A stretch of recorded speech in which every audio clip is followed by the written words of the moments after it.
Pourquoi certains font un bond dans la lumière et vont avançant et d'autres restent en arrière, ne semblant jamais rien voir de plus?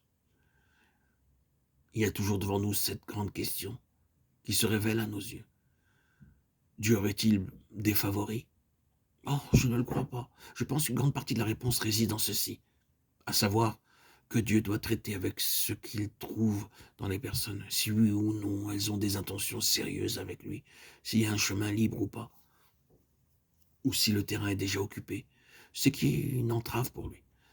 Je ne pense pas que quelqu'un manquera d'obtenir toute la lumière que le Seigneur veut qu'il ait, si vraiment il agit avec sérieux envers Dieu. Le Saint-Esprit nous connaît. Il regarde au fond de notre cœur et sait si nous parlons ou pas sérieusement. Il voit exactement ce qui l'entrave et jusqu'où il peut aller. Car le Seigneur ne force personne. Si nous sommes absorbés par nous-mêmes, occupés avec nous-mêmes, tournant autour de nous-mêmes, centrés sur nous-mêmes, alors le Saint-Esprit n'a pas de chance de succès. Nous devons venir à la fin de nous-mêmes. C'est le problème de beaucoup de gens. Ils sont obsédés par eux-mêmes. Ils s'épuisent à tourner constamment autour d'eux.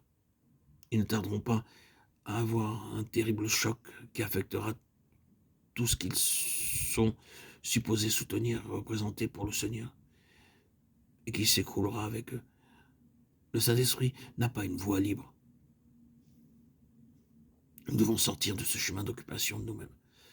Si nous avons l'intention d'aller tout droit et d'avancer, l'Esprit Saint sait exactement où nous en sommes.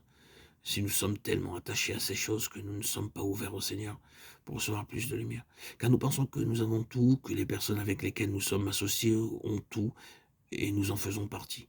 Vous savez ce que je veux dire? Le Saint-Esprit ne peut pas faire grand-chose avec les personnes qui sont dans cette position, et il le sait. Son attitude est: cela ne sert à rien. Là, je ne peux pas faire beaucoup. Ils sont trop retenus. Mais à l'inverse, si nos cœurs sont disponibles, si nous sommes prêts à abandonner tout ce qui nous entrave, alors le Seigneur pourra avancer, parce que la voie sera libre. Et le Saint-Esprit sait. Il vous connaît, il me connaît, il nous connaît bien mieux que nous-mêmes. Nous pouvons penser que nous avons parlé sérieusement, nous avons prié beaucoup et longtemps, implorant le Seigneur de faire quelque chose, alors que le Saint-Esprit sait très bien que nous ne sommes pas encore arrivés à une fin de nous-mêmes et de nos propres intérêts. Quelque chose de plus doit se réaliser en nous, pour nous amener à désespérer, avant qu'il puisse faire ce qu'il veut. Mais il sait, c'est ce qui compte. Il connaissait cet homme. Il savait qu'il n'avait pas beaucoup à faire pour commencer, ayant toutes les possibilités d'un chemin libre, et il a profité de l'occasion présentée.